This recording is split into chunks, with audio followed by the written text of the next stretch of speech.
Hi friends, welcome to Diya Samayal. இன்னைக்கு என்ன சமைக்க போறோம்னா குழந்தைகளுக்கு ரொம்ப பிடிச்சமான எம்மியா ரொம்ப க்ரீமியான ஒயிட் பாஸ்தா தான் செய்ய போறோம். ஒயிட் பாஸ்தா செய்யறது ரொம்ப ஈஸியானது. 3 ப்ராசஸா செஞ்சு கடைசியா மூணுத்தையும் ஒண்ணா சேர்த்தோம்னா ஒரு எம்மியான ஒயிட் பாஸ்தா ரெடி ஆயிடும். வாங்க எப்படி செய்யறதுன்னு பார்க்கலாம். அதுக்கு முன்னாடி இப்பதான் ஃபர்ஸ்ட் டைம் என் சேனலை பார்க்குறீங்கன்னா என் சேனலை சப்ஸ்கிரைப் பண்ணிட்டு பக்கத்தில் இருக்க பெல் ஐக்கானை கிளிக் பண்ணிட்டு வாங்க.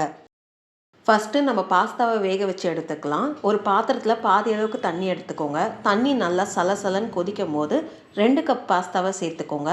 பாஸ்தாவில் நிறைய வெரைட்டி இருக்குது. Penne, macaroni, spaghetti, spiral. நான் இங்கே ஸ்பைரல் பாஸ்தா எடுத்திருக்கேன். நீங்கள் வேறு எந்த பாஸ்தா வேணாலும் எடுத்துக்கலாம். பாஸ்தாவை சேர்த்து தண்ணியில் நல்லா மிக்ஸ் பண்ணி விடுங்க. நல்லா மிக்ஸ் பண்ணி விட்டுட்டு 1/2 ஸ்பூன் உப்பு சேர்த்துக்கோங்க. 1 ஸ்பூன் எண்ணெய் சேர்த்துக்கோங்க. எண்ணெய் சேர்க்குறனால ஒன்றோடு ஒன்று ஒட்டாது, அதனால் எண்ணெயை சேர்த்துக்கோங்க.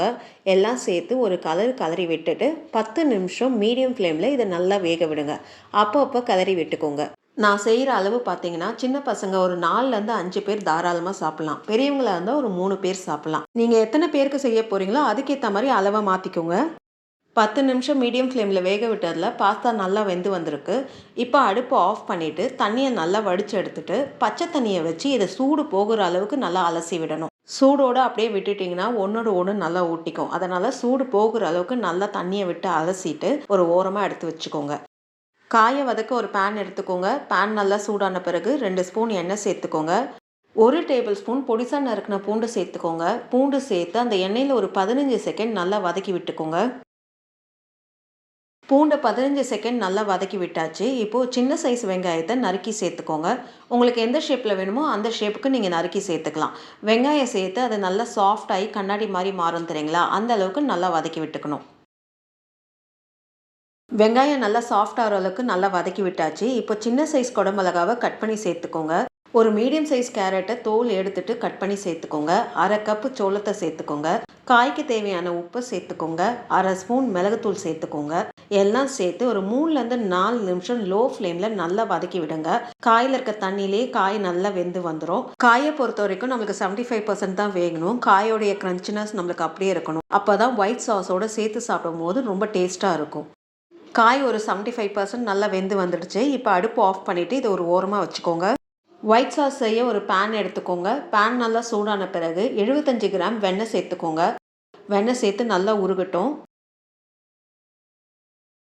நல்லா உருகின பிறகு 3 டேபிள் ஸ்பூன் மைதா சேர்த்துக்கோங்க. மைதாவும் வெண்ணெயும் ஒன்று சேர நல்லா மிக்ஸ் பண்ணி விட்டுக்கோங்க. கட்டித்தன்மை இல்லாமல் மிக்ஸ் பண்ணி விடணும். கைவிடாமல் மிக்ஸ் பண்ணிக்கோங்க. இல்லைனா அங்கங்கே திட்டா மைதா உங்களுக்கு வெந்தா மாதிரி வந்துடும், அடியும் பிடிச்சிக்கும். அதனால் கைவிடாமல் நல்லா மிக்ஸ் பண்ணி விட்டுக்கோங்க. 1 நிமிஷம் கைவிடாமல் கிளறி விட்டதில் வெண்ணெயும் மைதாவும் நல்லா பொங்கி வருது. இப்போ இதில் 1/2 லிட்டர் பால் ஏற்கனவே காய்ச்சி எடுத்து வச்சுருக்கேன். பாலை கொஞ்சம் கொஞ்சமாக சேர்த்து கைவிடாமல் கிளறி விடுங்க. அப்போ தான் கட்டித்தன்மை இல்லாமல் எல்லாம் ஒன்று சேர கலந்து வரும்.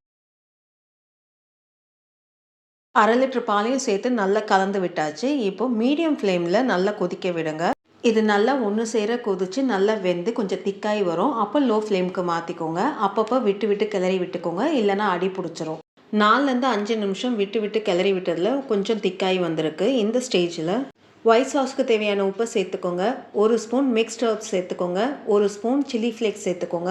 உங்களுக்கு இந்த மிக்ஸ்ட் ஹர்ப்ஸும் சில்லி ஃப்ளேக்ஸும் சின்ன கடையில் கூட கிடைக்குது, நீங்கள் அதை வாங்கி சேர்த்துக்கோங்க. 1/2 ஸ்பூன் மிளகுத்தூள் சேர்த்துக்கோங்க. எல்லாம் சேர்த்து ஒரு 1 நிமிஷம் நல்லா கிளறி விட்டுக்கோங்க.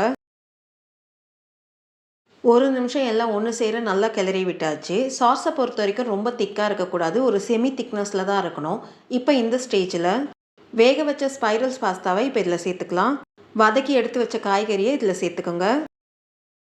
எல்லாத்தையும் சேர்த்து எல்லாம் ஒன்று சேர நல்லா கிளறி விடுங்க.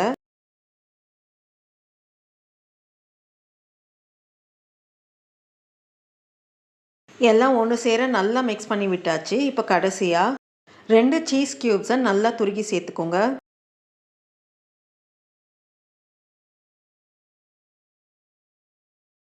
சீஸை துருக்கி சேர்த்து ஒரு கலரி விட்டு அடுப்பு ஆஃப் பண்ணிவிடுங்க.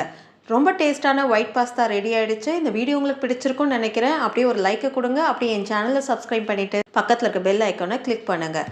நன்றி, வணக்கம்.